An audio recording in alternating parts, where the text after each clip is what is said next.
Au nom du Père, du Fils et du Saint-Esprit. Amen. La paix de Jésus soit dans votre maison. J'espère que vous allez bien, que vous êtes dans la paix et la joie de Jésus. Alléluia. Parole du jour aujourd'hui. Je ne vais pas vous la lire parce que elle est dans mon cœur. Alléluia. Merci Jésus par ta grâce. Vous pouvez bien sûr la lire et je vous invite bien sûr à la lire précisément.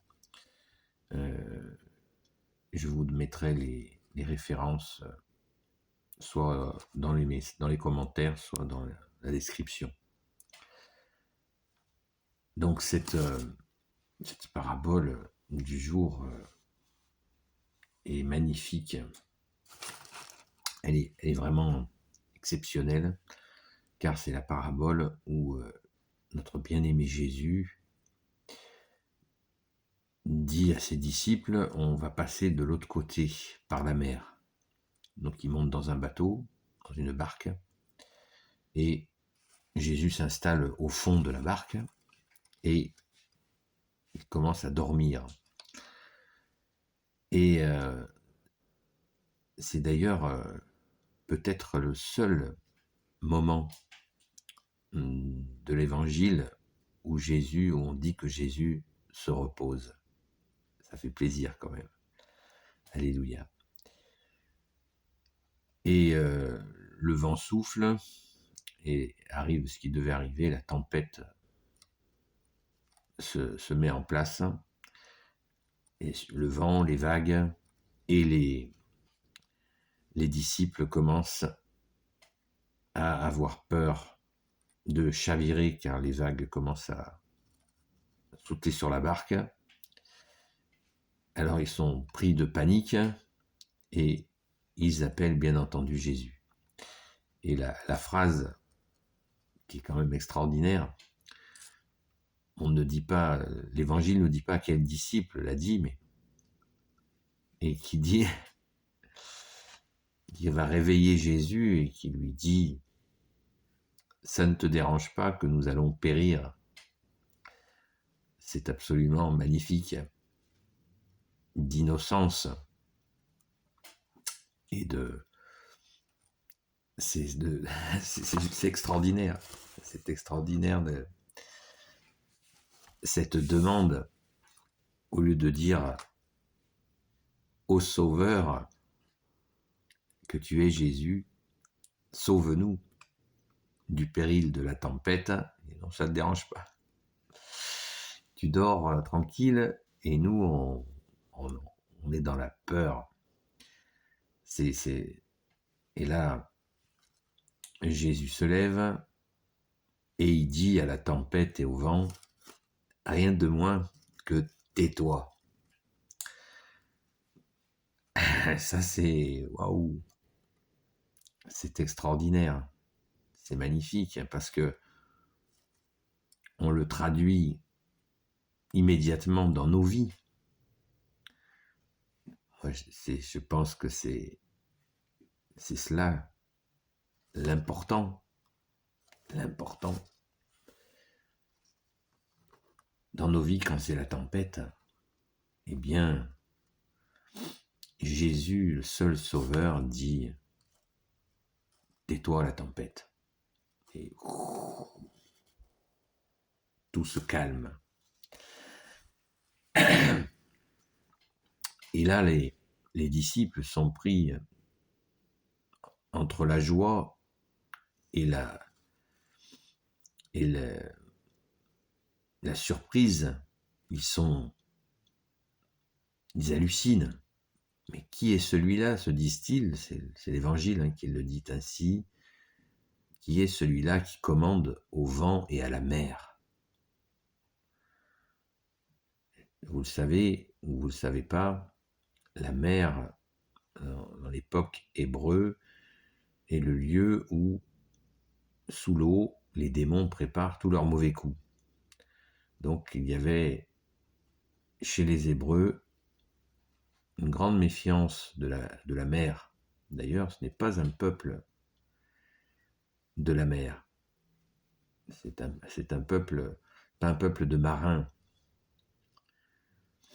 Les Phéniciens, juste au-dessus d'Israël, étaient, eux, des marins exceptionnels. Mais les Hébreux avaient la crainte de la mer. Donc il faut bien le comprendre dans le contexte. Jésus avec ses disciples, et ce sont des Hébreux. Et ils ont cette crainte de la mer. Et donc les disciples se disent, mais qui est celui-là qui commande au vent et à la mer? Ben oui, le Fils de Dieu commande au vent et à la mer. Alléluia, merci Jésus. Donc c'est absolument magnifique, et on ne peut que rendre grâce, bien sûr, d'avoir cette lecture, car c'est nos vies dont il s'agit. C'est nos vies dont il s'agit. Rappelez-vous la parabole de Saint Pierre quand les disciples sur leur barque voient Jésus marcher sur l'eau, et Saint Pierre saute de la barque en pleine mer pour rejoindre Jésus, et il fait quelques pas en marchant sur l'eau, et puis il commence à couler, et Jésus le rattrape et lui dit, pourquoi n'as-tu pas cru?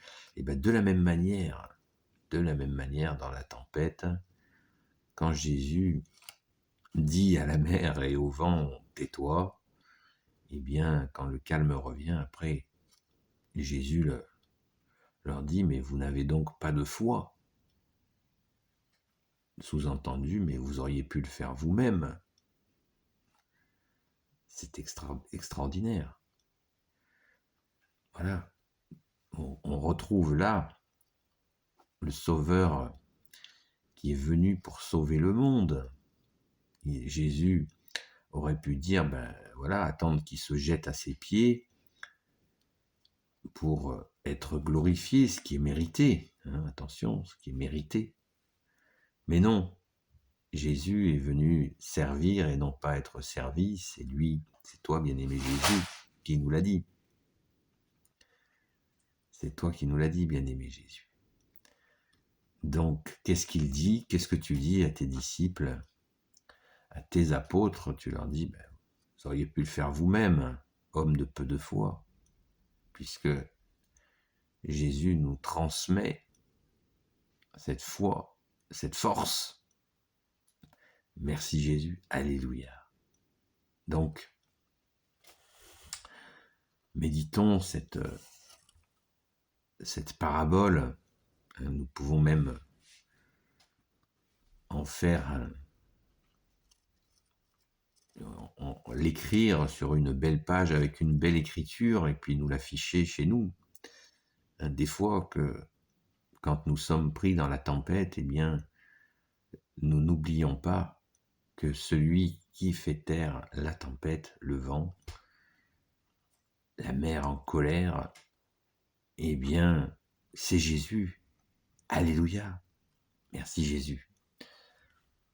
C'est vraiment grandiose.